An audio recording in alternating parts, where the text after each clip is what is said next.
CJ, by the way, you're episode 30. So I I'll don't know if take it. you're a nice even number. All Welcome. right. We were just talking about my pain and misery as a Minnesota sports fan, and we are mentioning the Minnesota Vikings, how I've been a fan since at birth. And by the way, CJ, I've never seen a championship in my life in any sport in Minnesota. I've never even seen a title game. We've Oh, Any sports never gotten to a title game ever. So like the motto here in Minnesota as a Vikings fan is win one before I die. And yes. it applies to any of the four major sports. So you were asking me about the 1998 Vikings game and if it affected me. I was 5 years old at the time. I really wasn't watching a whole lot of football, Yeah. but I did watch the game. I think when I was like 11 or 12 on like ESPN Classic at the time. Okay. And yeah, that game would have stung for sure. But I can raise the ante a little bit and talk about the 2009 NFC Championship game with Brett Favre against the New Orleans Saints. Oh my God. Okay. Yeah, let's get to Yeah, that one. that one hurt, and I I remember being so upset because they fumbled like 5 or 6 times in that game. I know Adrian Peterson fumbled inside the 5 yard line right before halftime. Yeah. Brett Favre going across his body, and then they were going to line up for the field goal. Then they had the 12th man in the huddles and moved him back 5 yards, which led to the crossbody throw. Oh my God. And then when they went into overtime, there was the phantom PI call on Ben Lieber on like a 3rd and 10. And it was all kind of appropriate for the New Orleans Saints recovering from Hurricane Katrina to waltz into the Super Bowl and beat Peyton Manning, which I don't know if Brett Favre would have been able to compete for that game against the Colts. There was a picture of his ankle going around after that game, and he had broken Yeah. his ankle. He had to have surgery. So it most likely would have been Tavares Jackson. So who's to know if they would have won that game? Hmm. But what I can tell you as a Vikings fan is that was the most exciting season of my life. And I would say close second is 2 years ago with Kirk Cousins when he won 14 games. But Okay. the that season was so incredible. You had Greg Lewis in the back of the end zone against your 49ers in week 4. Oh, let's not get. Oh my goodness, that was Yeah. something else, Yeah. man. And I mean, Brett Favre was so magical that season. And we, as Vikings fans, had never seen anything like that. And ironically, he comes from the Packers, I, I jumps in like. between. But I'm trying to think. I think it was probably his last season. But I went to a preseason game when the Niners did play the Vikings that year. I'm trying to remember if it was like 2010 it or probably something like was. that. Yeah. But I this was the very first time I got to see Brett Favre play in person and Adrian Peterson as well too. But also on the other end, I finally got to see Patrick Willis play for the first time in person. Like he was my favorite player, one of my favorite linebackers growing up. Still remember him coming out Ole Miss as well. The first the first 3 drives, I'm trying to remember. I know they kind of held him down a little bit, but I do remember on that third down play, I think it may have been Willis, went right up to Brett Favre and just knocked him down. I was like, dude, that was so awesome. Like this was great. I wish I could attend more games just to have watched Willis just done his thing and dominate. But seeing Brett Favre doing the same thing as well, I mean, just watching him when he was with Green Bay, him having that cannon arm and just he's just shooting it downfield. Don't matter what happens, whether he gets the touchdown, interception, big play. Yeah. He's done it. He was just such an entertaining quarterback to watch. And even to this day, I kind of made a joke about it because he was hooked on painkillers, right? Yeah. Big time, too. Um, Big time. Like I 100 a felt day. like he hasn't missed a game because he's taken painkillers and it's got him through like every single game that he has played, which Yeah. I don't blame him because back then football players they've had their vices And that's what they did, just to too. I get mean, through the whole entire they thing, handed man. those things out like candy, to all the players. The trainers did. Yeah. Yeah. Um but yeah, getting back to the Vikings, man, like at least you got to watch the ESPN Classic just to see how Vikings fans felt back in '98. Like the fact that I just watched it in person and saw the whole thing unfold and just fell apart. Hear my dad just cheer and talk his crap and everything, Yeah. and me having to go through that pain of it. It's like, no. I do not appreciate that. But then that followed up to the Broncos Falcons Super Bowl. Yeah. Like I said, I rooted for the Broncos because of John Elway until that very last game of his entire career, and seeing him just close it out against the Falcons, the 33-17 or something like that. Like Yeah. that was just an amazing way to go out with that championship on top. And I don't know if I have the T-shirt, but it has the 1999 Super Bowl champ Broncos with all the names of the starters that played in that Super Bowl and of that Very season cool. too. So I still have that memory to that day. Wow. And then just like that with the Falcons losing two Super Bowls, that one, and then 28 to 3, 28-3. the Yeah. infamous Yeah. infamous number of it. Yeah. That go, going back to that Falcons team, Yeah. that 98 team, they competed without a very good quarterback at that time. And I know the league Yeah. was in a different place, but Chris Chandler, I mean, that, like, who would ever thought Chris Chandler would bring a team to the Super Bowl? It's like Kyle Bowler going to the Super Bowl with the Ravens. Or was it Yeah. Trent Dilfer? It was one of the two. Trent Dilford. It was Dilfer. Yeah. Yeah. Going back to Patrick Willis, is such a shame he retired early, because he and Yeah. Navarro Bowman in the middle of the 3-4, Yeah. super, super entertaining. Yeah. I mean, like, it was, I think, like, since Jim Harbaugh came, I think for the 4 seasons that I got to watch him coach and just build up that roster. And then, of course, the Bowman Willis combination, it was such a special run to watch. I I didn't think know it's what to Smith on expect the from edge Harbaugh too. coming in as well too, but I knew he had a good record with Stanford, so okay, maybe he'll do something with San Fran up the road, and got us to what I think two or three conference championships and a Super Bowl appearance. Yep. So I can't be upset about that. But that Super Bowl was really hard to watch until like late in this, what was it, second half, late in the second half. And then you have the like half of the lights going The off in power the went out. stadium. Yeah. And that was such a momentum changer. And I know Colin wasn't that great of a quarterback, but I'm a UNR graduate and I got to watch him play before I even started my time at UNR for like what 3 or 4 years. So I got to watch him in person when I was still living in California when he played against Fresno State, and just seeing how he performed, I wanted to hope. I prayed and hoped that somehow Nevada would upset Boise State, and that's when Boise State came to town in Reno. And Okay. my God, I think it went to, I don't know if it was like late down the stretch in the fourth quarter or like one overtime, two overtimes, but Yep. man, it was such a back and forth game. And when once Nevada upset at Boise, that convinced me to transfer to UNR. Okay. Like that was the main reason for it. Gotcha. Um, but yeah, it was a nice run watching the 49ers just be dominant in a way. They were a smash mouth football team. They were. They still Um, are in a way. I mean, yeah, it's kind like of a tradition. Like, they just kick your ass every Sunday. yeah, I mean, in a way, I'm glad they kind of brought it back when Shanahan came on. Yep. I don't want to go into too much conversation with him. I know there's a lot going on, so I'm hoping this season is a little bit different this time. But once they lost, well, not lost, but once they got to an 8-8 season, a lot of people were saying Jim Harbaugh's probably done. He's going to part ways with them. Yeah. It was such a controversial ending. Like I had a divide. Like a lot of people were against Jim, while there was people, including me, that were for Jim. Like Yeah. Jim brought the 49ers back up and made them a physical football team. Like they can compete against anybody they want to because they had such a good roster. But then Yes. at the same time, it's like, okay, Jim has had moments to where things weren't working out, and then you had Colin Kaepernick playing into it, and a lot of people were, oh God, they hated him after that. Neil, after what was it? Yeah, sitting down during the national anthem. But that Yeah. was another controversial thing of its own too. What's funny about Harbaugh is it seems like he's a really good coach, but he also has like a shelf life, just maybe like his personality. And it Yeah, always seems controversy follows him. You had the 49ers exit, you had the Michigan exit, which it was something to do with some sort of tampering, I believe. yeah, And Connor Stallions being involved. yeah, and you're gonna see the Chargers pop up here for like the next 2 or 3 seasons for sure.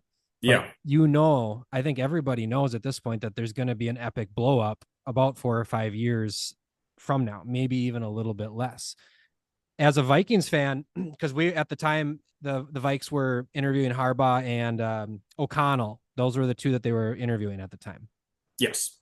And the discussion on local podcasts and sports shows here is, would you rather have had O'Connell or Harbaugh, knowing what you know now about O'Connell? And the thing about O'Connell is, I think everybody here loves O'Connell for the most part, and for good reason. I mean, he's kind of a quarterback whisperer, but I think a lot of us believe that we would maybe win playoff games with Jim Harbaugh rather than, first round exits with O'Connell. Just, it seems like O'Connell's game plan going into games is like big games like that. He hasn't figured it out quite yet, and maybe he will this season. Yeah. But Harbaugh, there's something about that. It's like that Dan Campbell shot of energy for like 3 or 4 years. And then Yeah. all of a sudden it starts to wear on the players. And then it's like, we don't want this kind of personality in the locker room anymore. That's what I see for Campbell, even like maybe 2 or 3 years from now. Once you go 8-8 for a season, the players are like, okay, we're kind of done with the whole rah thing. You see these shifts quite a bit in the NFL. It's very rare when you see like a Reed or a Belichick that just kind of stick around forever. Yeah, that was my thinking as well. I know going back, yeah, going to Jim Harbaugh with the Chargers, I I was kind of happy with the hire. I'm just not too sure like how long that's gonna last. Like I'm a big Justin Herbert fan, watched him since Oregon.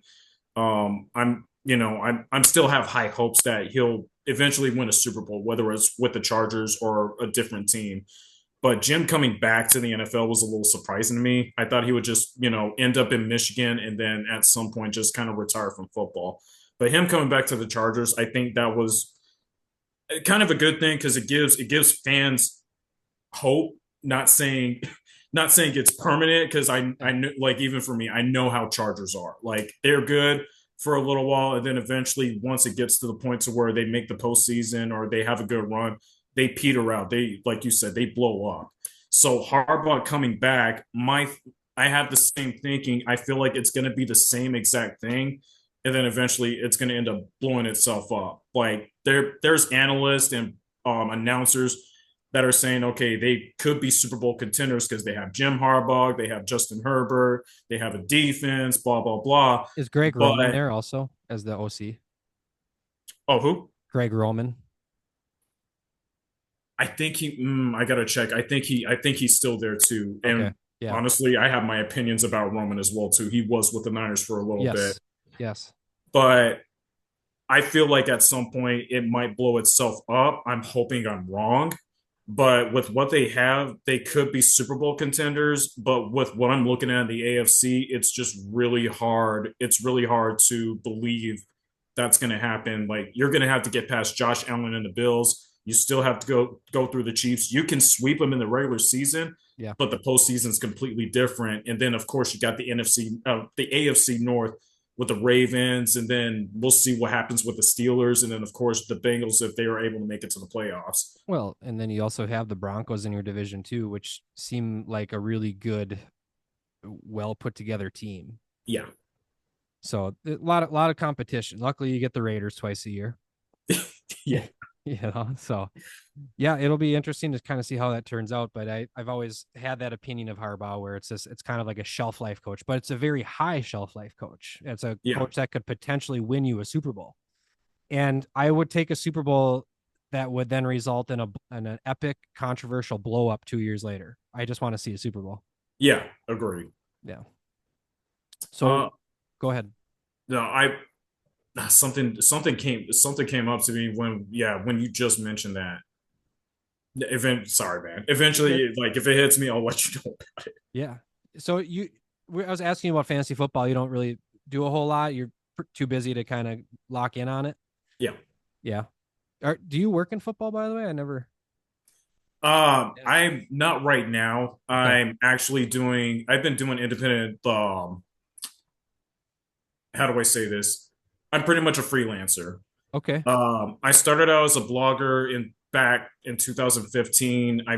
This is my 10th year actually doing it. Yeah. But once I got out of COVID, I thought to myself, well, while I'm doing this, why don't I go out to a game or two and just kind of see, okay, like what should I do? Where am I at with this? Yeah. So I started scouting. I started scouting and just watching the game, just seeing who kind of stands out, who has potential and everything. And like at some point, it kind of caught my attention. Like, okay, this is what I like to do. I like to get some information. I like to know who these players are, what their potential is as far as going to the next level. Like, do they have what it takes to play at the next level? And I'm gonna say this: it took until last year when I went to a game here in Nevada when they played SMU, and I got to watch this kid named Kevin Jennings because I honestly thought Preston Stone was the original starter at quarterback, and I was Okay. told good things about him. Yeah. But all of a sudden, out of nowhere, there's this number 7 kid in a jersey playing, and I'm like, who the heck is this guy? And somebody told me it was like Kevin Jennings, and I researched. I don't know anything about him. But after a struggle against Nevada, I think in the fourth quarter or so, they started cooking, and Jennings was making some good throws. And I'm like, he's a sophomore. He's coming out of nowhere. He was a backup to Preston Stone, but he's making clutch throws. He's making plays. He's extending drives. And SMU kind of had a couple of lucky breaks because I thought Nevada was going to upset them. But once he made that big throw to the tight end to come back and win the game, I honestly thought, okay, after that little struggle, they're going to get their butt beat in the ACC for the first year. I watched Jennings as the season went on. I underestimated him. Like he actually played well. He knew when the game was on the line, he was going to take it into his own hands to just give SMU a chance every step of the way. And I think they went 11-1 at that time, and he proved himself, especially coming back against Clemson and nearly forcing overtime before that big kick return that set up a game winning field goal for Clemson. So I gave Jennings his props on that one, and then another one at Miami when I went to Cal Berkeley. I heard so much about Cam Ward. I watched a little bit of him when he was playing for Wazoo, and then when he transferred to Miami, I happened to see they were going to come to California to play Cal, so I made that trip out. They were down 3 scores, and it looked like Cal was gonna somehow get away and upset Miami as well. They were number 6 at the time, and it was a day of upsets. And that was the very last game, and I was in that game, and Okay. I thought I was going to storm the field. But Cam Ward, if anybody does not know who he is or has watched him, I suggest watching his highlights and then watching him this season. This kid's the real deal. And man, he is poised. He is a leader. He is a dog, man. Like under huge pressure, being down 3 scores late in the third quarter, then coming back and winning the game.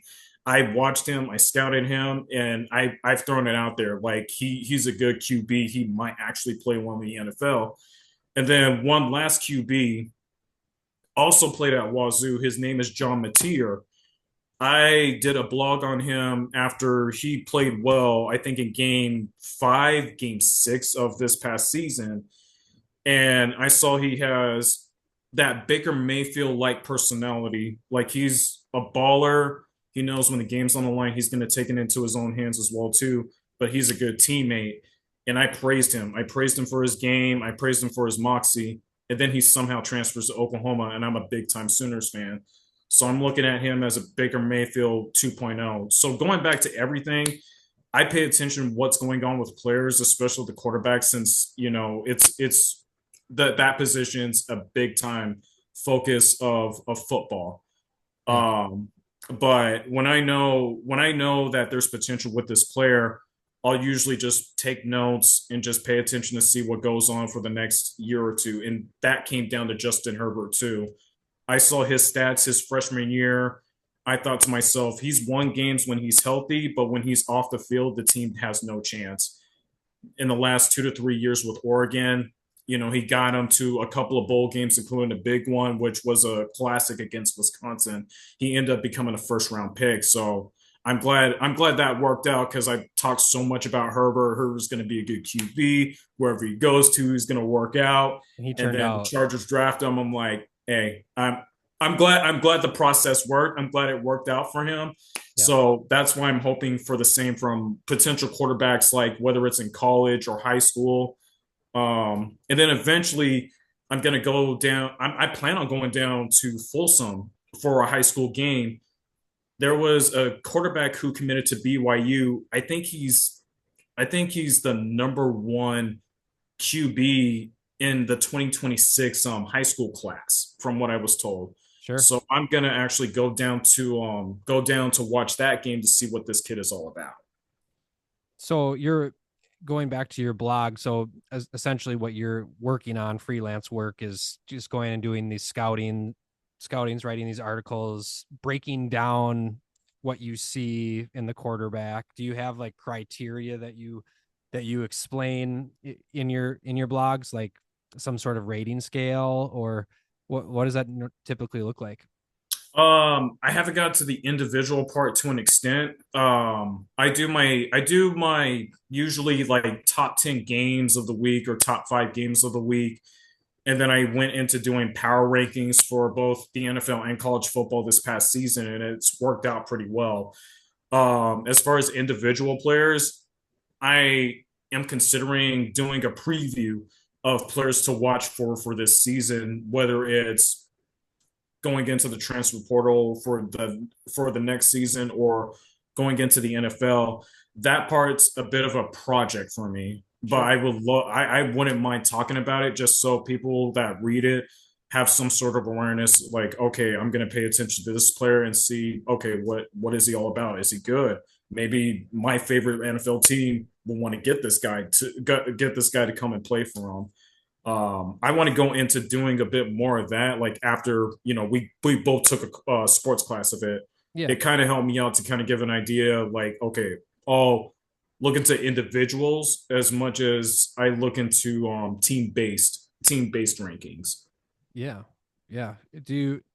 So when you freelance, do you just submit work to certain columns for posts, or like what does that As of typically right look now, like? I'm only doing WordPress. Okay. But I am one of our other classmates. I'm actually talking to him right now, Mhm. and we are thinking about trying to get a podcast going Yeah. because he does videography, and me, Okay. I'm just doing my blog work. I'm doing my freelance work. So I think if I just kind of cooperate with him to see what we can get out of this, I mean, that would be good for both of us. Yeah, if you could compare your, or not compare, but use your blog and then complement it with a vlog, kind of Yes. to get the word out. Then you can start posting some shorts, some reels, and then kind of get the word out that way. Post your link in the bio, all that kind of stuff, and that would probably help draw some attention, I would assume. Yeah, that's actually the next step, and I'm a millennial fringe. So there's some things I can do Yeah. with technology that I'm actually good with. But when it comes to stuff that just came out or is becoming new, it's like I'm trying to figure this thing out, especially like reels and shorts and vlogs. I've heard so much about it, and then I've watched a lot of it. Like, okay, that I might as well just give it a try, even if it means just practicing a little bit, just kind of giving an idea. Okay, this is what I want to do. I want to make this. I want to do that. And as you were saying about like vlogging and shorts, I do my previews when I'm on the road, like in another state for a game. I can always do it like when I'm in a stadium before a game starts, and then do my reviews after. Yeah. So in a way, that's an idea. I would like to make that my next step too. Sure. Of course. I was just having this conversation on a hike earlier today with one of my friends, how like this laptop that you use is basically can provide you unlimited money. Yeah, And it's all about just like the grind and persistence.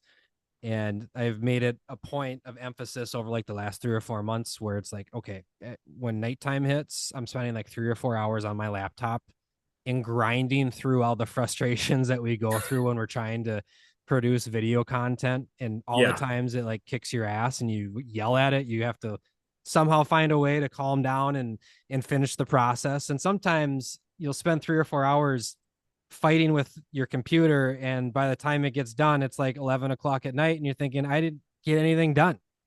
But it's Yeah, all part of the process. That's that's the game. Yeah, that one's going to be challenging for me if I do decide to do it because I, I went to the last two Cal Berkeley games and it's 7:30 at night. And by the time the game gets done, it's 11 at night. And I got to go find my car and get out of the parking lot and Yeah. then drive back to my hotel, which takes about 10 to 15 extra minutes. And then by the time I get back to the hotel, it's like midnight already. Like, okay, and I still got to do this and that. Yes. I did the same thing with Utah. I think I got home around midnight or so, but I still had to do my review video recording, Yeah. which was like 5 minutes or so. Right. And by the time I got done with that, I still had to eat dinner before I went to bed, and that was like 2 or 3 o'clock in the morning. So I can definitely understand the grind on it. But hey, if it's something that you enjoy doing, then Yeah. it's not going to bother you that much. Yeah. And when you enjoy doing it, the grind doesn't feel like much of a grind. No. And I've personally, I've kind of had the dream recently with, I have like a vintage resale business and a warehouse and on top of like some other side gigs that I do. But Yeah. I've really realized recently that if I could somehow eventually someday buy like a warehouse, turn it into like a fantasy factory in a way, but I'll also have like my distribution center inside there. Okay. It gives me the advantage of always being available 24 hours for my business, which would Yes. then pay for my space that I live in. And maybe have enough space for distribution, then I'll have enough space for like maybe like a basketball court or something like that because I like to ball. Yeah. And then like put a kitchen in there with a few bedrooms, and it's like I have everything I need just in my space, and I'm available to work 24 hours, which sets the edge over the next guy who has to maybe go to a shop at 8 a.m. the next morning. Yeah. So I've just recently had that dream, and what the way that you and I have encountered each other is when I got back from Costa Rica, I was like, okay, I'm going to chase my dreams. And I've always been super passionate about sports. And what I've realized when chasing my dreams and going to these classes for sports is maybe scouting isn't exactly what I wanted to do.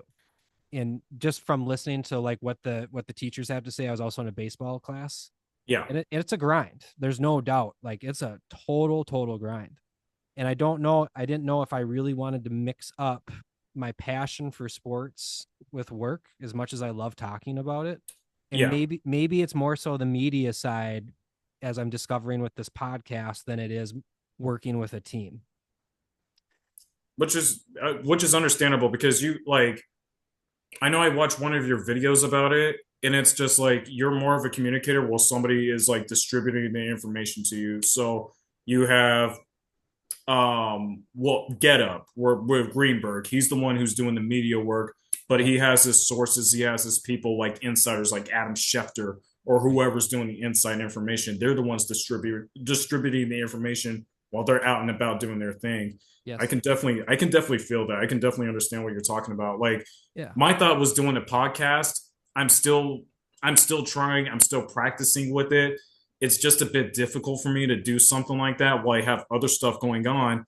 But, once I gathered what I have, whether I'm outside of work or if I'm researching or something, I have no problem talking about it for a little bit, but I usually write my information down and just post it for people to see or read or Yeah. something like that.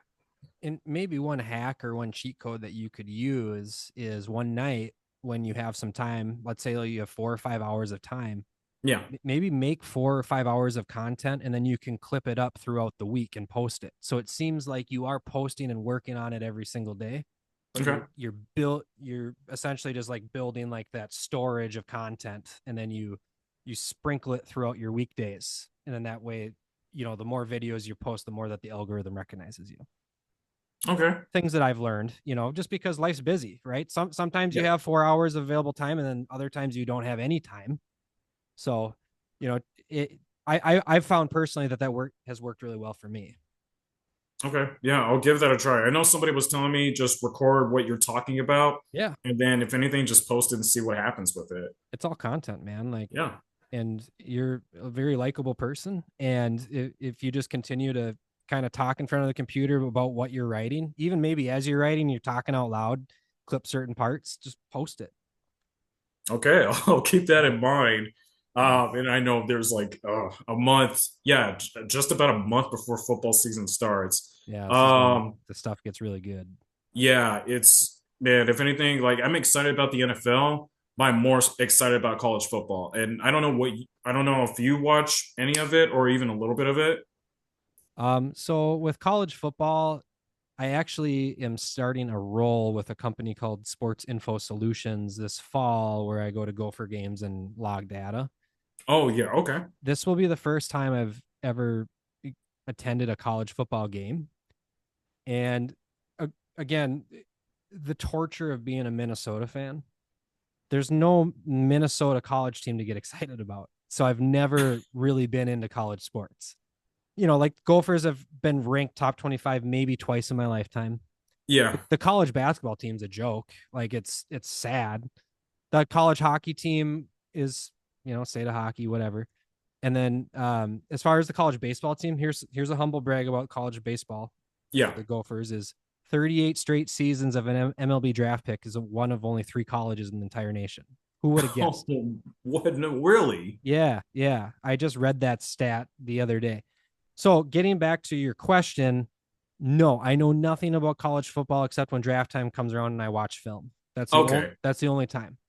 okay. But this season I'm going to be watching some college games for sure. Like if anything, if you go to at least one game, like trust me, you'll like it. I would say go to a game with at least a decent matchup or something. You'll feel the vibe in the stadium. Like it's immaculate. It's awesome. You got fans pretty much just like excited, riled up. Yeah. Sports Because like Info Solutions. So I'm going to be going to 4 games: yeah, Wisconsin, um, Ohio State, Michigan, and it's one other Big Ten school. And we basically get like 3, 4 rows up to watch the game. So it's going to be a pretty intense atmosphere, yeah. and I'm just going to be like just jumping right into the deep end of the pool because like these are the biggest games that they have. I was about to say, yeah, you're jumping into a rivalry matchup with Wisconsin, and then you got Michigan and Ohio State that are supposedly supposed to be playoff teams this season. So Yeah. you're getting the smack dab of everything, like just right in person. So Yes. you're gonna feel it just right off the bat, man. Yeah, so I never been to a Big Ten game, but I know for sure Ohio State, Michigan, and Wisconsin were the big games that I was told about.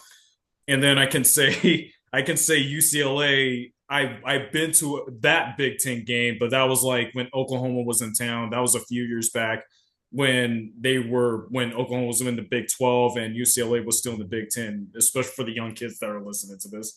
Yeah. But it's a big time atmosphere. The stadiums, especially like UCLA in Pasadena, I mean, it's all great. Like the fans are pretty cool. You get different types of fans depending on where you're going. Like, I don't want to crap. I don't want to crap on like California fans, but the Cal Berkeley fans and UCLA fans, their vibes are a little bit different than the small school colleges like Fresno State. I went to a good amount of Fresno State games. Their fans are big time, like immaculate. The energy is there. I have a good amount of friends and Okay. a couple of people I ran into that are big time Fresno State fans. So But Cal is more like going to a Los Angeles Lakers game. yes, Okay. yes. All right. Makes sense. But I would say big stadiums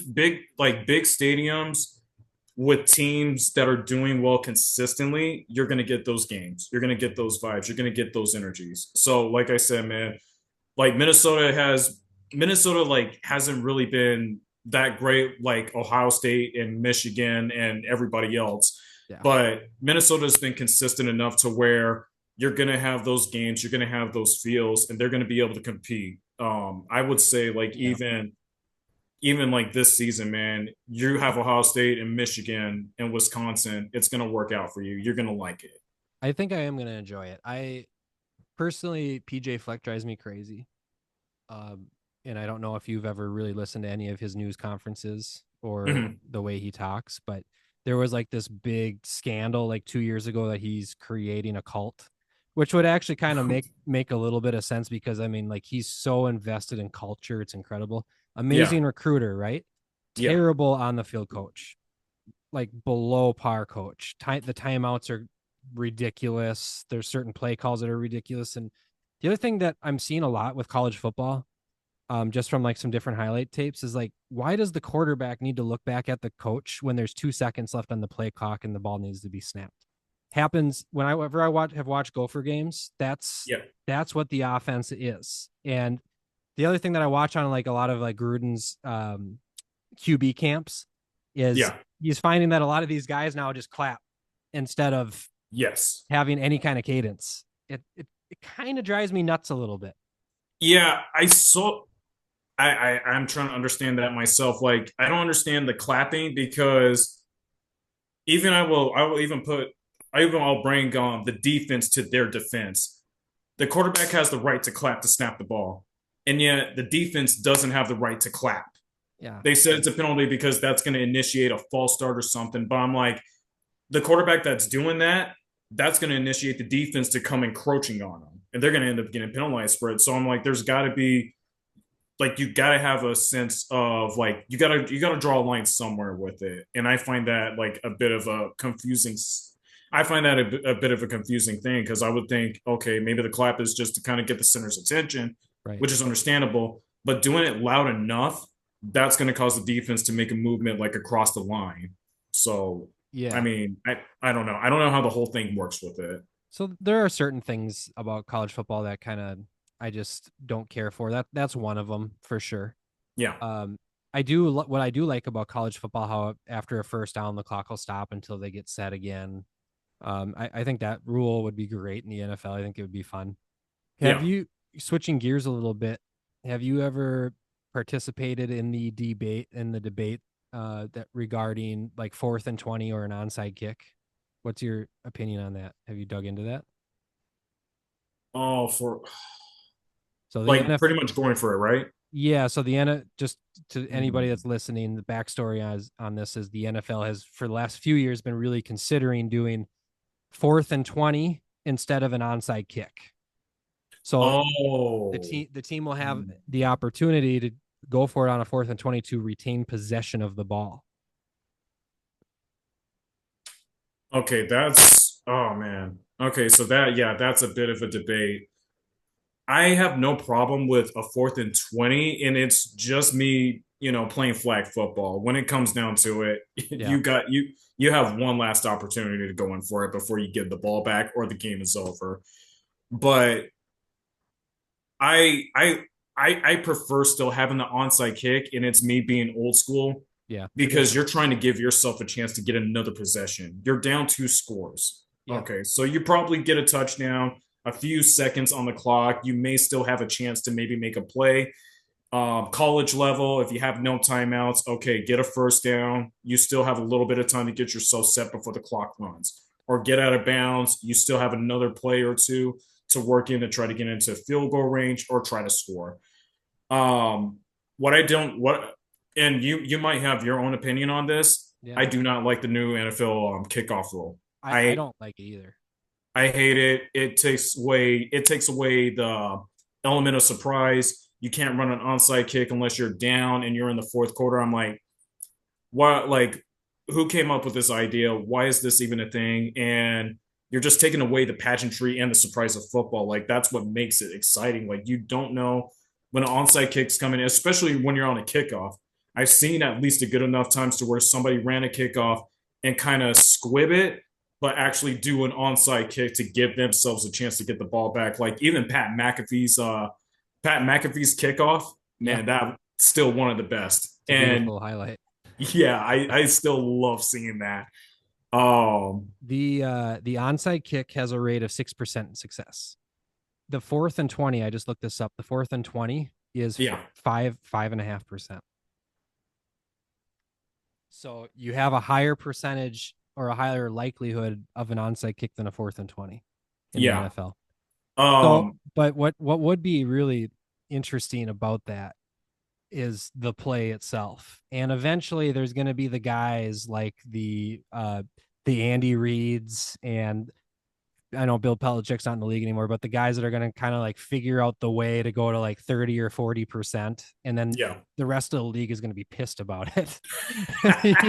you know? Uh, so yeah, it is a good debate. I also have, if you're at all into analytics at all, I also have a strong opinion about a coach that should just go for two every single time. If their conversion rate, let's say, Mm, is 60%, they would technically score more points, yeah. right? So if you could figure out how to convert on a basically a 4th and 2, 60% of the time you score more points. Yes. But Chip Kelly was the closest thing to doing that. I was And about to mention that. Yeah. yeah. Other than that, nobody's really has ever really pursued that.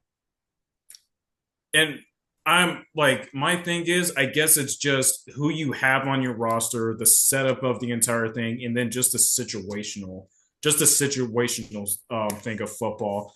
And I have no, like, to me, to an extent, I have no problem going for it on 4th down. I've kind of grown on it more since I got CFP 25. And then I continued on CFP 26. If I got a 4th and 2 and I feel like I have a chance to make a play, I'm getting the play and I'm just going for it. Make the play. 2-point conversion. So that I feel like that should be a debate as well. Because I'm on the fence with it. A 2-point conversion can win you a game just by just a little bit of it, but it can also lose you a game just by a little bit of it. Yeah. And I'm gonna bring the video game up because I played as Vanderbilt. Okay. My first season with Vanderbilt in CFB 26. Okay. I somehow managed to get to the college football playoff. I think I lost 2 games. I beat Texas. I beat Alabama. I'm still trying to figure out how the hell did I get past this, but I love Diego Pavia. I'm not going to go into too much story of it. But once I got to the postseason, I played Penn State. I was getting my ass beat, man. I was just outplayed offensively. My defense couldn't do anything to Were you stop in a them. whiteout? I'm dealing with Drew Aller, and then I got this Jim Knowles guy that OK State, Oklahoma. I know this guy from a long time. They outsmarted me for a while. Once it got to the 4th quarter, I finally got my second touchdown, and I decided to go for 2. I was unsuccessful. Somehow made a stop and got the ball back. Yeah. Scored another touchdown. I'm going to try to go for 2. It's probably going to work out. Did not get it. Yeah. My third touchdown, I didn't think it was even possible I got the possession back. Scored, went for it for 2. I failed. I had one more possession, and then I ended up throwing an interception and lost the game. But I got within 5 points of that, and it could have been so much worse. I looked back on it and thought to myself, what if I didn't go for 2 at all and just kick the extra point and just see what happens on the defensive side? Yeah. I did the math. I would have been down 28-31. I would have gotten the possession. I would have gotten one more possession. I probably would have ran my plays a little bit differently because I don't think I had a timeout, but I at least had like 50 seconds to work with. All it takes is a couple of first downs to get to their field, get myself set up, and just go for a 50-yard field goal or something. See if it works out. I force overtime. Cool. I got momentum. Yeah. I've had those thoughts.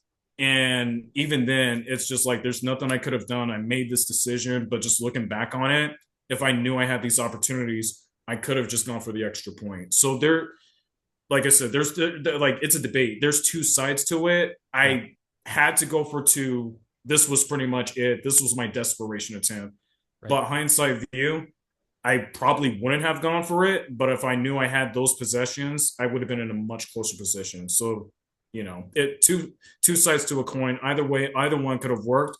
Whether it would have won you the game or not, at this point, it's beyond me with it. I think a lot about the NBA when the Rockets changed the league and shooting 3-point shots at a ridiculous clip. And when they were able to do it at basically like a 38 or a 39% clip, it was more effective than 2-point field goals on 50%. And then any professional league's a copycat league. Now everybody launches 3 and now you have scoring records every single year. Yeah. I feel like in the NFL, if there's one coach that just spends an entire offseason with his offense really focusing on a set of like 9 different 2-point conversion plays that you can go to depending on what the defense is showing you, it would become a trend in the NFL where all of a sudden field goals are no more. Especially now that they're 30-yard field goals, the percentage of field goal kickers making them is like 85 to 90% rather than 99 when it was kicked on the 2. Yeah. And the goalposts back then, they were much wider. Yeah. Now they thinned it out just to make it more difficult. Right, right. So yeah, I personally I would like to just see something like that even like this season. And I feel like this season we're going to see something different that the whole league's going to be talking about. I honestly agree. Like I'm anticipating for anything that can happen. I know that and the tush push has been like pretty much the recent conversation of it. And, there's still been questions on like, okay, how do you stop the tush push and everything? Like, is it even possible?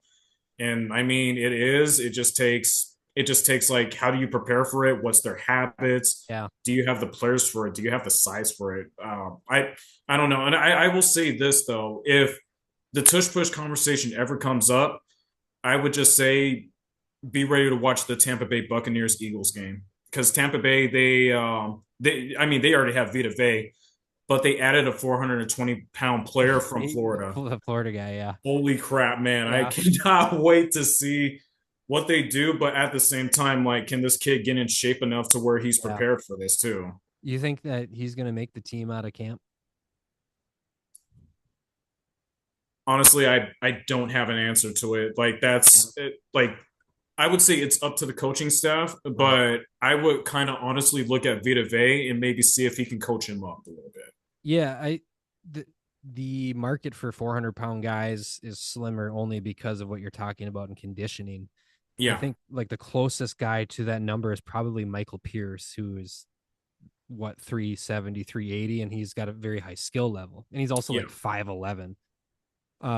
And this guy's like 6'6", 460, isn't he? yeah. Oh, Yeah, so he's a monster, but I guess it's all about explosiveness too. I mean, I like to kind of compare the NBA a little bit. Like you look at like Rudy Gobert for the Minnesota Timberwolves, he's just this monster, this giant, right? yeah, But when he's in a group of guys, he can't throw it down. no, He can't finish at the rim, and I think about that with a guy that's that big. It's really hard to kind of channel that explosiveness when there's so much limb. When you have yeah, somebody that's like 5'11 and is really big, like there's just a lot of explosiveness in that little ball. yeah, Like I even think of like Chris Farley. If you look at videos of Chris Farley on stage, he's explosive. He's so explosive. And maybe that guy can be explosive, but I don't know. I don't know enough Buccaneers football to say where he would be on a depth chart, but it's something to watch in the preseason. yeah. Which is another reason why I'm looking forward to football. I just want to see what these guys can do, especially like once Desmond Watson, that's his name. Yep, Once he yep. gets onto the field, I want to see how he does it because he's had some moments when he was playing for Florida, him, and then I think Florida had another DT that was close to 400 pounds, but he was more explosive than Watson. But Watson was like a gap eater, a space eater, which I mean, I wouldn't mind having him. I would love to have somebody that can just like eat up space when it comes to the run game or anything like that. But yeah, depending on how he does in training camp going into the not postseason, preseason, yeah, if he can actually show something that has some sort of potential, then yeah, I'm looking forward to watching him during the season, and then just seeing how he does against Philly when it comes to the tush push coming up. Have you so I'm selfishly asking, have you done any quarterback evaluations or watched a whole lot of JJ McCarthy? I watched a good amount. I think Michigan. I Yeah. think Michigan. I started watching him because the other quarterback who transferred who transferred to Iowa, he's actually from Reno. Okay. And he was the original starter. But once I heard about JJ McCarthy and what he's capable of, I thought he was the brother of um I'm trying to think who the other McCarthy was, but I thought he was related to him. Okay. But I saw what he could do. He can throw, he can run. I felt like he was a balanced quarterback. he didn't stand out to me as an elite quarterback, but Mhm. I feel like being with KOC, I think he could be a manageable quarterback with potential of maybe growing a little bit more. Yeah. Because I like my honest opinion, I think the Vikings can win their division. I Oh feel yeah. like it just comes down to the quarterback position. And I'm really going to watch closely of what JJ McCarthy can do. Like I was disappointed I didn't get to see him play last season, but this is a good shot. This is a good shot to see what he can do. The roster is so good. Yeah, Like the roster is so good, and they addressed the interior of the line this season, which has been a decade plus since Steve Hutchinson and Matt Burke in 2007. That's the yeah, last time they had any kind of solidified interior line.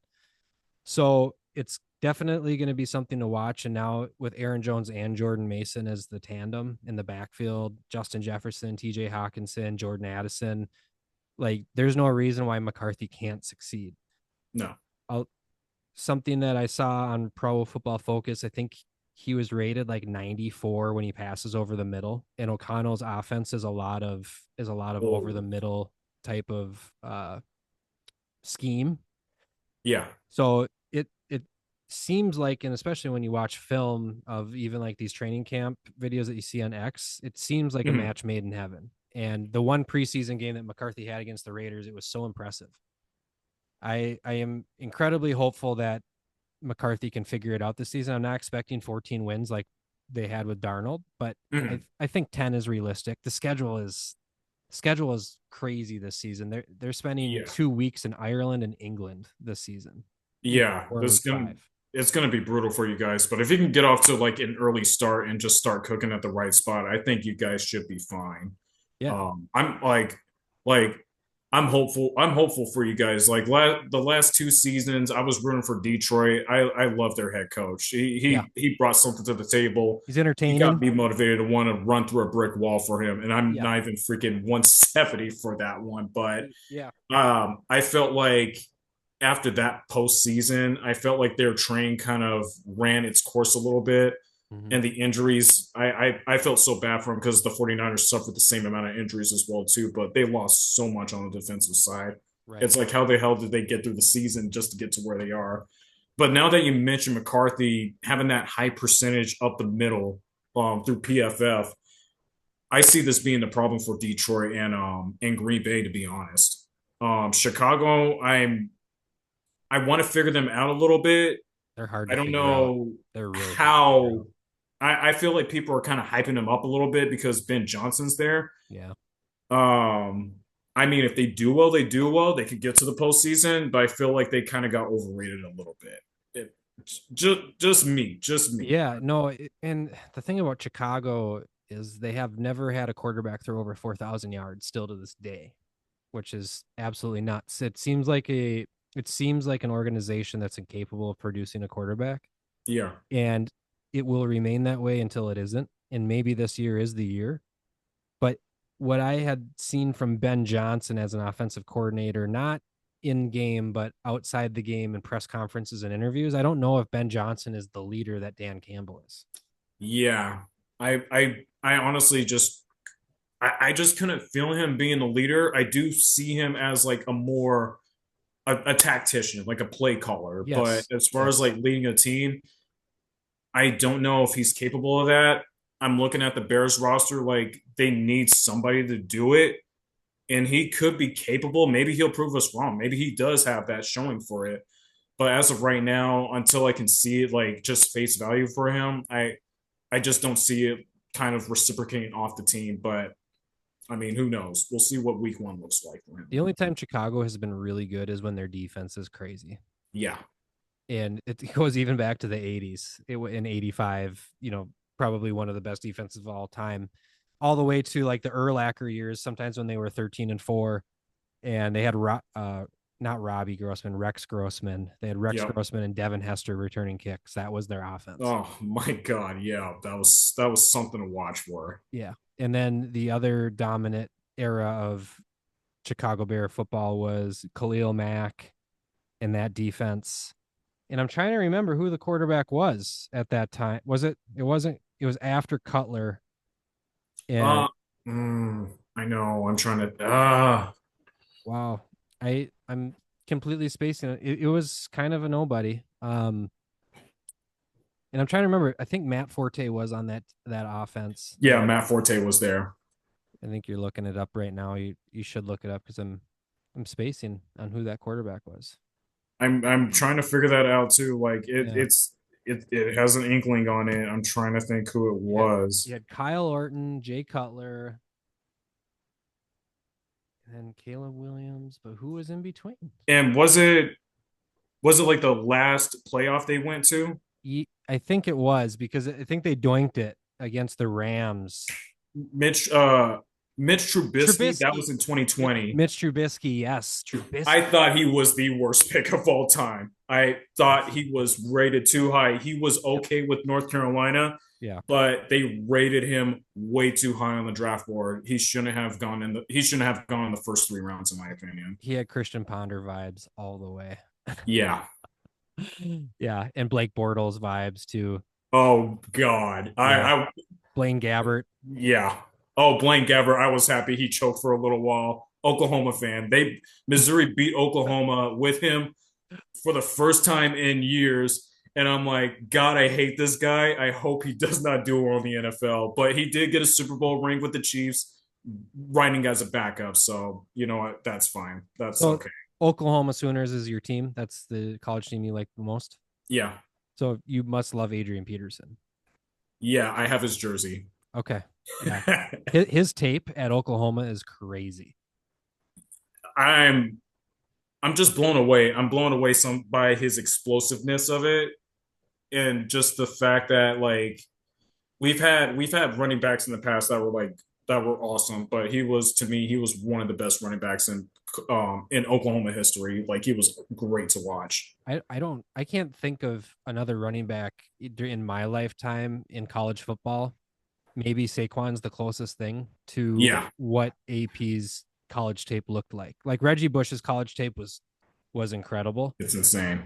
but AP's combined with the power and the speed Hmm. makes you wonder how the hell he dropped to 7. It was only that breaking that collarbone in that final season.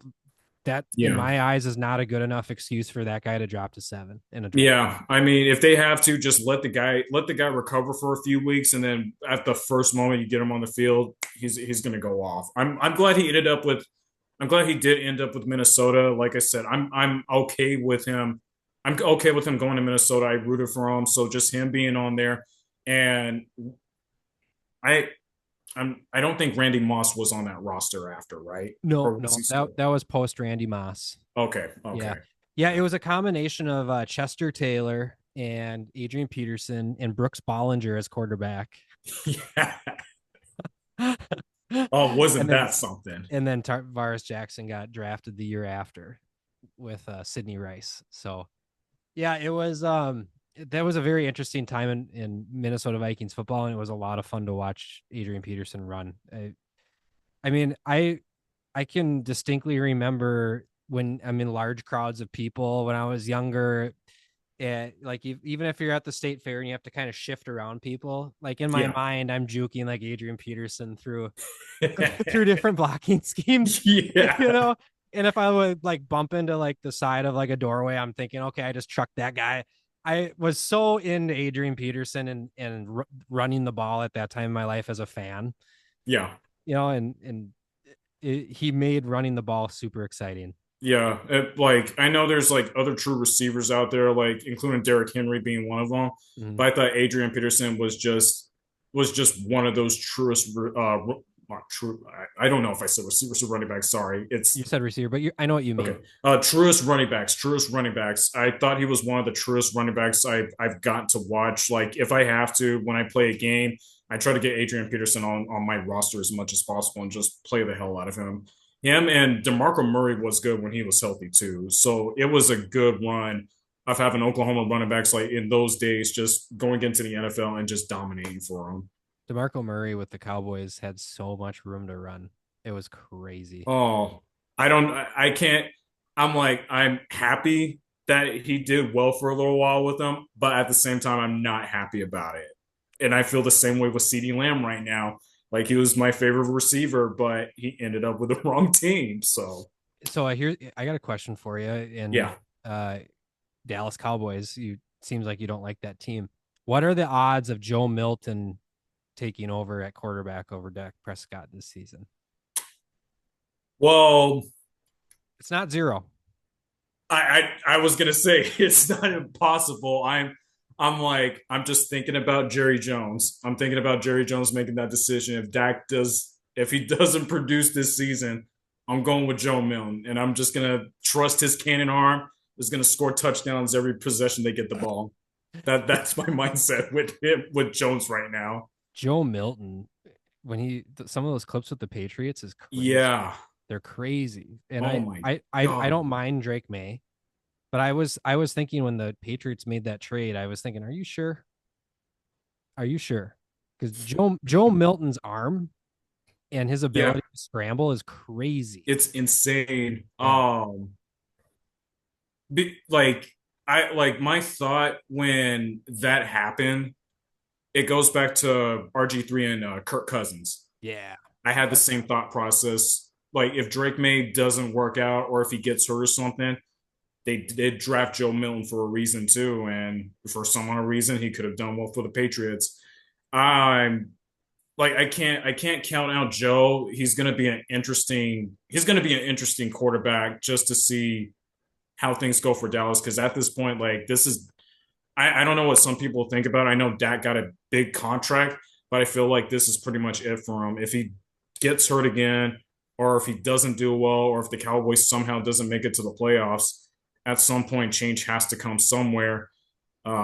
But like I said, it's up to Jerry Jones on what his decision is, or even the coach. Like if he's the one making the decisions too on the QB. Yeah.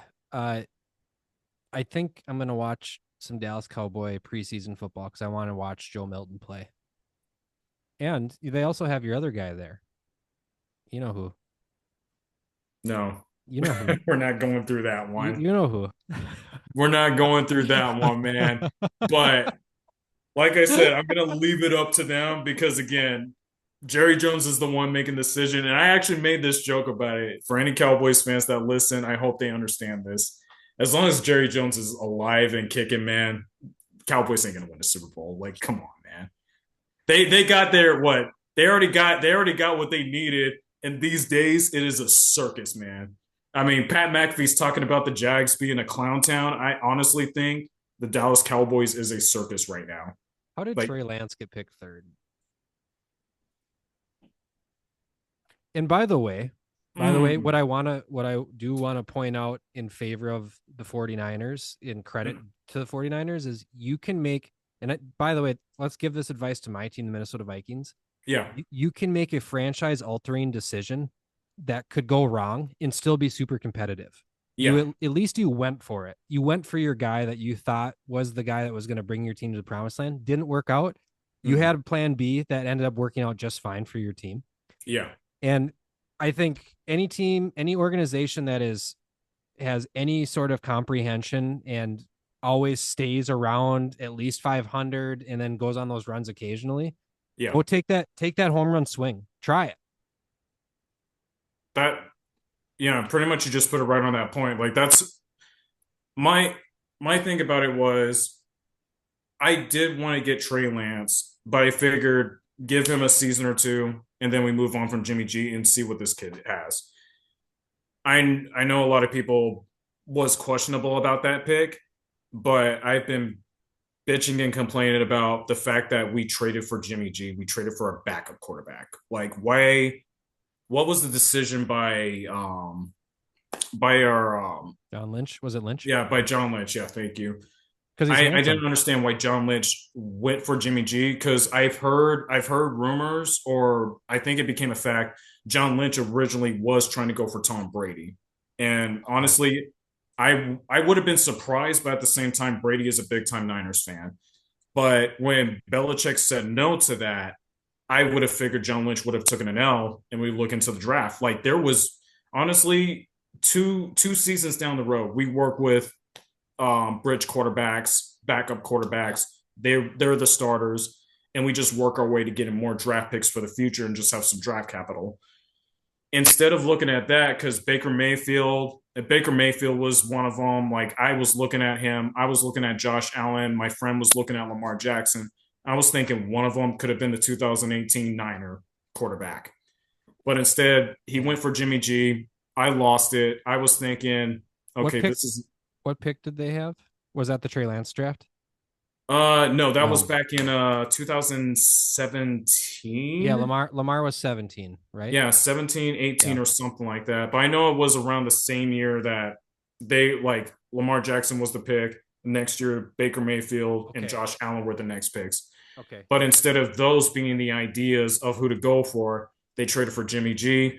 I'm like, what the F? What was this all about? And it was on, I think it was on Halloween, to be honest. So that was terrifying for me Yeah. because, he was okay, but he was injury prone. Like I think he Yeah. got hurt in the third or fourth game, and I believe Jacoby Brissett had to fill in for him before Brady got back from his suspension.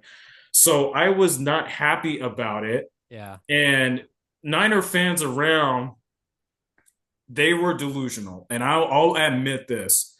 I have Niner fans that I've talked to that are delusional. They're like not honest about the whole situation. I didn't see Jimmy G as the guy. Everybody was like, Jimmy G is a hero. He's gonna make the team great, and I will give him that. He did get us to a Super Bowl, He did. but 10 minutes left in the fourth quarter. We were up 2 scores, and I He thought to myself, he missed that throw over the middle. yeah, that was one of them. And Yeah. we should have ran the ball in the game as well too, because the, the, Hmm. the Chiefs just they could not stop the run. I Yeah. Mostert was killing them, Just and I thought remember this was it. that But 20. after I think a couple of first down plays to where he got about 5 or so yards, let's give the ball to Jimmy G, let him throw. Like, no, don't. And God, I knew like you already know how the game ended. So it was a Yeah. nightmare for me. Fans that were against the Niners cheered. I was working at the sports book at the time the Super Bowl was happening. So Okay. I relived that nightmare to this day. Yeah. I think what you need to remember here is the current NFL head coach of the 49ers is the guy that also lost 28-3 at halftime, as we mentioned earlier. Oh, you're going quiet. I can't hear you. I lost you. Can you hear me now? Or Yeah. are they trying to like tell us something that's probably going to happen that's going to end badly for us? Yeah. Two Super Bowls later, yeah, probably it did. But I mean, things could have gone differently. But I mean, for me, after that last one, when I was in Vegas for it, I didn't go to the Super Bowl for it, but I was in there for the festivities and everything. When they lost that one in overtime, God, I was so done, man. Like ever since then, I just approached the next season and going forward just like cautiously now. As a 49ers fan, I need you to wave your spirit fingers at Christian McCaffrey and keep him healthy for me. Yeah, yeah. He is the player that makes or breaks my fantasy team every single year. I won 2 years ago, of course, and then last Oh, year I finished like third to last. okay. So what I need from you as a fan is I just need you to pray for McCaffrey every single night before you go to bed. And then I need you just to think positive thoughts about McCaffrey and Oh, of course I will. Of course I will. It's just the coach that I'm looking at right now. I'm giving him that stern look like, hey, keep my boy healthy, but don't overrun him. Because that's what he did that's what he did last year, partially last year after he came back. But the year before, because I saw CMC get fatigued, and I keep asking, where's Jordan Mason? Where's Eli Mitchell? Can yeah. you at least give them a couple of possessions? Even run use check for a few plays. Get Debo Samuel doing a couple of jet sweeps or something like that. Give CMC a break. But I think down in the second half, he definitely showed some fatigue. So I knew like at this point, okay, now the ball's going to Brock Purdy. We'll see what happens with it. And Do you think the team that should pay Purdy? I think they made the right decision to pay Purdy. So I think I think Mahomes kind of broke this trend, but I think what is it? No quarterback that has ever made over 13% of the team's salary cap has ever won the Super Bowl. And I think Stafford and Mahomes did break that. Yeah, But it is definitely it. And as a Vikings fan, when we watched, Kirk Cousins for those seasons, and he getting all that guaranteed money, and now we have McCarthy, who is on a rookie contract, and we're able to really stack the roster, just like the way the Niners stacked the roster when Purdy was like making 600,000 a year. I love the idea of constantly recycling a rookie quarterback to that has potential to be really good, but you have this roster around him that's just ready to win. Yeah. I think personally, again, going back to that whole organization is never a dumpster fire. The organization is always well run. You will survive without that quarterback that maybe gave you a few runs if you want to maintain the O line that's top five in the league, the D line that's top five in the league. You have two corners who make over 15 million that can shut guys down. You have a good running game. You're able to pay your wide receivers. I feel like we get so locked in on like our quarterback or our guy, after 5 years, it's like we Yeah. want to pay him for what he did and not what he's about to do. And now you're sacrificing so many other positions on the team. Yeah. I feel like this season is going to be a little bit of a debate, but I feel like San Fran will be fine. I know they brought up the amount of players on that roster that was let go, like Hafunga, Greenlaw, um, a few other guys included, and including Debo Samuel going to Washington. Yeah, and you lost Um, an O lineman, a center, right? Or was it right? yeah, yeah, Brooks was a guard. yeah. Yeah, Um, but and this was my theory too. Some of the players that they got rid of, they were also injury prone, and I don't think some people are paying attention to it because those seasons where they were healthy, they were successful, but at the same time, when they got hurt, that was kind of detrimental to the team. Do you want to keep this going with this consistency going on? And for me, I really don't want to continue going through with this. Like Debo is my favorite player. He will always be my favorite player. But I kind of knew like if they had to move on from a receiver, I knew Debo was going to be the first guy to go. So they made a debate between Ayuk and Debo. I feel like if Ayuk was going to keep complaining, just get rid of him if you have to. I felt the same way with Debo, but I kind of wanted him to be here for like a next season or two, and that was like 2 seasons ago. But this time, I felt like this was the right decision made. Hopefully, he does work out with Jaden Daniels and the rest of the gang. But they kind of had to move some pieces that were pretty much kind of getting fragile at this point. You want to move on and try to get some fresh players that's going to keep your roster maintained as much as they possibly can. Even with paying Purdy all this big money, I mean, they're trying to see if they can at least get another run or two of trying to go to the Super Bowl. And I'm willing to just ride with it if I have to. But um, I know it's always going to be that conversation if a quarterback was worth paying for or not. Some of them were worth it. I don't know how you feel about, to an extent, Tua and Trevor Lawrence getting paid and maybe a few other guys getting paid. yeah, They said Tua, it's understandable that they paid him because without him, Miami's not good. But yeah, I'm like, at the same time, he's been getting hurt consistently. He hasn't played a full entire season healthy. Like, yeah. you And guys like got to see this too. every time he's on the field, it's a total concern. Like an ambulance is on call. Yeah. And I don't mean that in a disrespectful way. But it's actually concerning to see him continuously be run out on the field when they talk about how serious those concussion issues are. Mm-hmm. And if a guy wants to go out and play, who am I to say don't go out there? But at the same time, when do you stop? Because the conversation last season was, is he ever going to go on the field again after he got like thrown down on the field? Yeah. And Oh, now that you're gonna was. now you're gonna commit like that.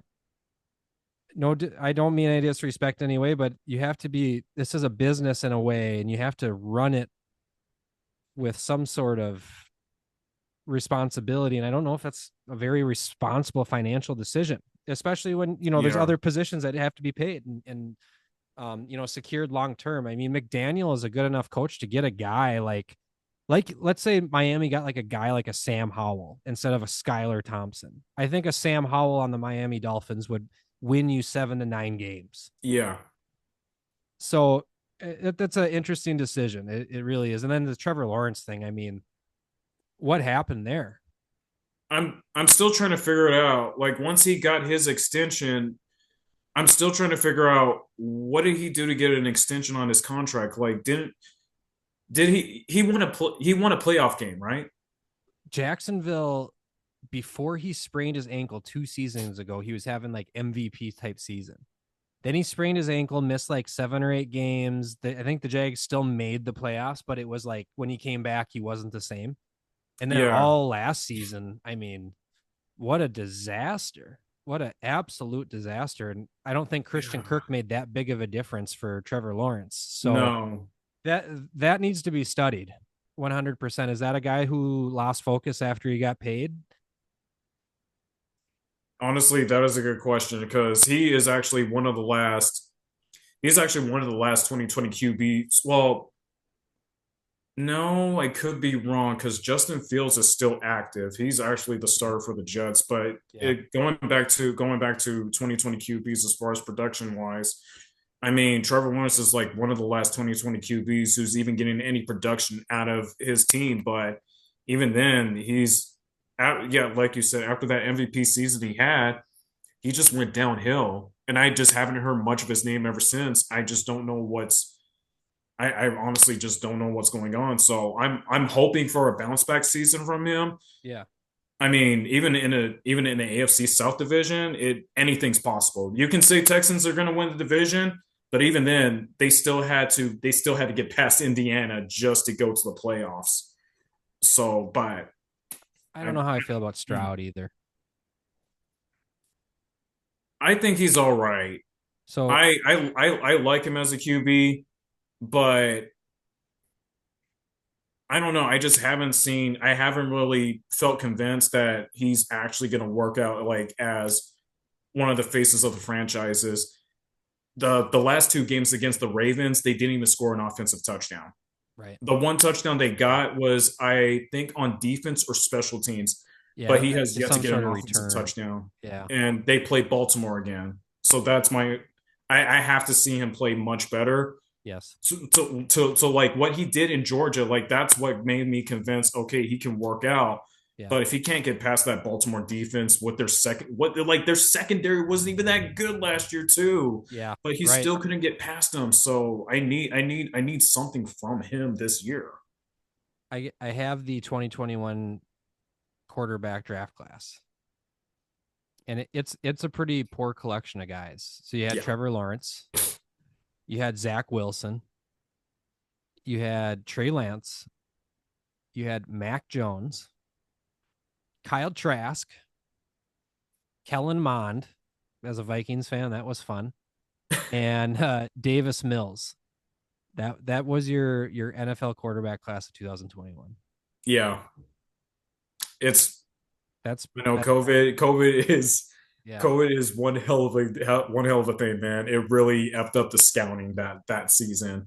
Yeah. I The first three guys off the board were quarterbacks, and none of them are any good. And one of them got paid when he shouldn't have got paid. Yeah. But the hype around Trevor Lawrence coming out of college was the highest I had ever seen since Andrew Luck. Like, and he looked, especially as a freshman, Trevor Lawrence looked like the next thing. Yeah, he was phenomenal. Yeah. And I guess when you go play for the Jaguars and you have Urban Meyer harassing you all the time and bringing Tim Tebow into the into the fold, Yeah, and what then the Doug Peterson comes afterward and fights with your kicker. I guess it's a little controversial. yeah. What a And dumpster honestly, I fire. don't know. It's that felt really like a weird year. And I think he like not trying to go away from the quarterbacks. Like you even know about Micah Parsons. He didn't play a season with Penn State, and that's what led to Falcons' second year quarterback Michael Penix upsetting Penn State. So in a way, that kind of worked out for him thanks to Micah not playing.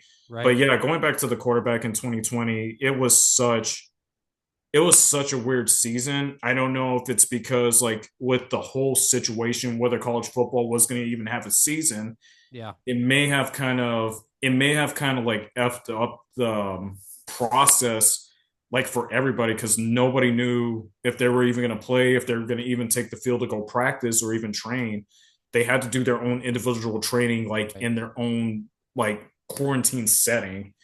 It was just that bad. And I'm even looking at the scouting of it. I thought Lawrence and Zach Wilson would have worked out. Wilson But had some Zach good Wilson tape. going to the Jets, I should have known better. I should have Yeah. known better Right. than to pay attention with that one. Well, and I feel like regardless of what the training regimen was or how different it was during that time in COVID, and yes, it is something that definitely shakes up your routine. But with these guys, some of them at the top of the board with so much talent, I think in something that we learn, I think in scouting classes, it really just comes down to what's between the ears because you have all the talent in the world. Now it's the mental game, and then it's also the work ethic. Like and I relate this to baseball a lot too, just because after my baseball scouting class, it was like the perfect example. You have the shortstops and the pitchers and the center fielders all through little league into high school, and these are the best players on their team, and they're always used to playing the premium positions and being the best guy on the field. And it seems like shortstops, pitchers, and center fielders are the premium picks in the MLB draft. And then, relating this over to quarterbacks, right? They've always been the guy in high school, in the college, other than Matt Castle. They've always been the guy. And when you get to the NFL, all of a sudden, everybody is a machine just like you. And it really comes down to work ethic. So I Yeah. feel like when the NFL draft happens, it's really, and this is why the interviews are almost obnoxiously vigorous, is because you have to find out, is this guy going to be showing up at 4 a.m. to watch film, and then he's going to work out until 7, and then after that he's going to lead the team with a pre-practice speech, and then he's going to go out in the field and he's going to run through the plays, and then he's the last guy to get off the field, and then after he gets off the field, he's back in the film room once again. And before you know it, it's 10 o'clock at night. He goes home, and then the cycle repeats itself over and over and over again. Like that's what made Cooper Kupp so exceptional. There's a lot of film of him meeting with Stafford at 5 a.m. Not a lot of receivers do that. So I feel like that's what you really need to vet when it comes to quarterbacks. And there, with Trevor Lawrence's skill set, Yeah. I question those things. I question if his head is really in the game because it was so easy for him coming up through the NFL. That mentality maybe wasn't there. Which makes sense. I guess sunshine is more of what he looks like than more what he can perform on the field. Yeah, yeah, Um, but yeah, like after taking that sports management class, it kind of gave me a different perspective on how where the productivity comes from, whether it's just it could have been him that could have carried the team. Maybe he's the chosen one for this, or maybe he just had the talent around him. Maybe he got a good offensive line, good talented receivers. And this is something I paid more attention to with the SEC, especially with Alabama. Like for those quarterbacks, I'm really bullish on them because they had so much success. They beat the teams like LSU and Georgia. They gotten themselves to the SEC championship, went into the BCS championship, went to a postseason, went the distance and won. They talk about pretty much the quarterback position next to the receivers or the running backs or the defense. But my thought process is, was it always the quarterback that was the reason why Alabama was able to go the distance, or was it the players around him that worked out? I debated on it for a long time.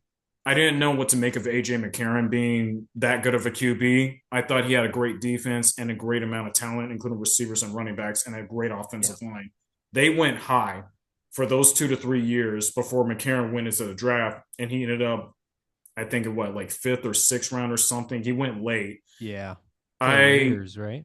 Yeah, I criticized on every other Alabama quarterback after him, like Their system yeah, quarterback. their system Yeah. pretty much. Because I mean, at this point, you have guys like Julio Jones and Calvin Ridley, um, not Jameson Williams. I'm trying to think who was the number one guy before him.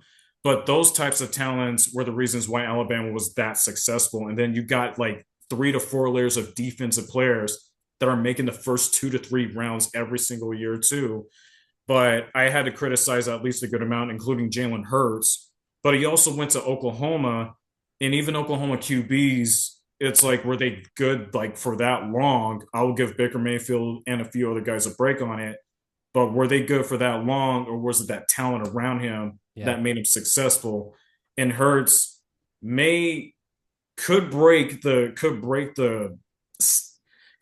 trend on it because he won a Super Bowl with the Eagles and he actually did well for that one game with them. Yeah. But I can't say for everybody else it's going to work out for the team. So I like now I'm looking at the offensive line. How good were they? The receivers, how good were they? Who did they play against? How good was the defense? Were they able to go? Were they able to carve up that top five, top 10 defense? Which is why I looked at CJ Stroud of what he did against Georgia's defense, and they were the best in the nation. Yeah. Right. Um, but yeah, now I'm having to pay closer attention to it, which is like this year is going to be it's definitely going to be different for me as far as just like evaluating the players, evaluating the quarterback spot, and just seeing, okay, who do they match up against, and can they put in that work ethic going into the next level too? So I got two things here. Yeah, One, I have the last 10 years of Alabama wide receivers. You have Amari Cooper, Kelvin Ridley, Jerry Jeudy, Henry Ruggs, Devontae Smith, Jalen Waddle, and Jamison Williams. That's a really good collection of guys. yeah, So I mean that's as good as it gets, almost like LSU esque, right? And yeah, LSU maybe has not put out as many receivers, but the quality of LSU receivers is like, Jefferson yeah. and Chase is you can't get any better.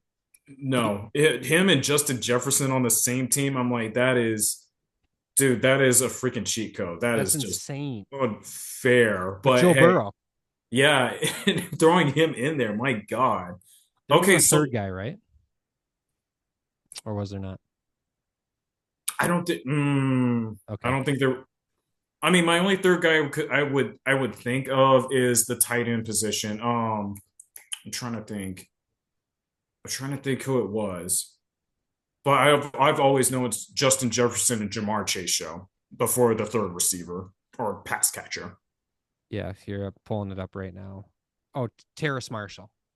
Oh, Who thank who you. Okay. who isn't That- mm, as good as the other two, but yeah. I've had high hopes for Terrace Marshall in fantasy as like a sleeper.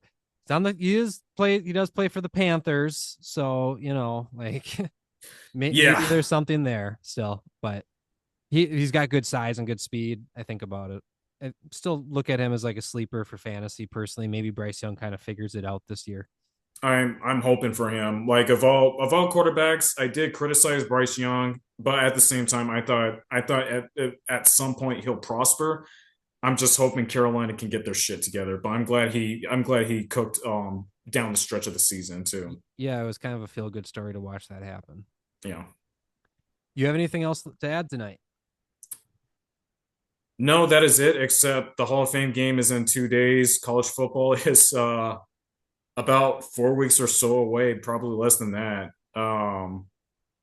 Yeah, that's pretty much it, man. It was nice talking to you. It was nice talking about sports. I'm trying to get the rust out of my system as I'm researching some stuff right now. So Yeah, no it's problem. good. It's good being able to collaborate with you on that. Where can people find your blogs? Lonewolf1225.com, all lowercase, on WordPress. You'll Okay. get the information.